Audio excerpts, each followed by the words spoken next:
When I think about art and money, I think of the art market, especially the auction house business, where art and money are brought together. The auction house is the most liquid and transparent medium through which art is bought and sold.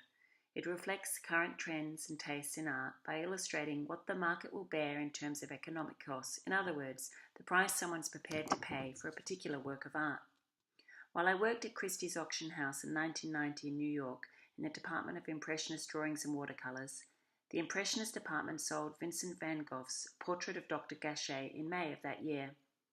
It sold with much hype and celebration. There were lots of cocktails and theatre for the staggering sum of 82.5 million US dollars. The purchaser was a man, Japanese man, Roiko Saito, the owner and chairman of the Deshawa paper manufacturing firm. He told his dealer, "You must get it. I must have that painting no matter what."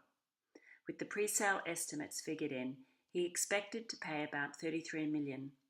When he was a successful bidder at nearly 50 million over the estimate, he commented that the painting was quite cheap, very reasonable, astonishing.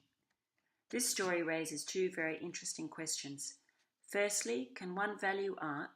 Clearly the purchaser here, Mr. Sato, was prepared to pay anything for a single work on canvas. Emotion overrode his common sense. And secondly, what is artistic value?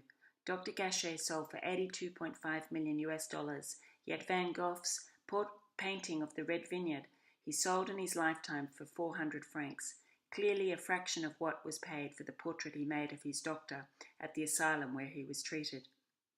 Clearly, artistic value does not relate to pure economics.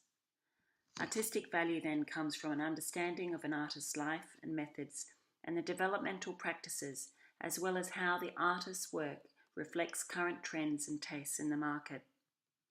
The emotional pull and passionate response to a work of art with economic advantage and no end of money of a Mr. Sato changes the definition of art. Today, art has moved beyond the canvas to something unique and beyond price, something that no one else can have. Today, art practices include artistic events which produce an ephemeral experience. How can one place a value on something lived or experienced, however great or small? I think that Ai Weiwei illustrates this very point. Ai Weiwei, the globally acclaimed Chinese artist, questions the very notions of the value of art and what is art with his work, Dropping a Han Vase.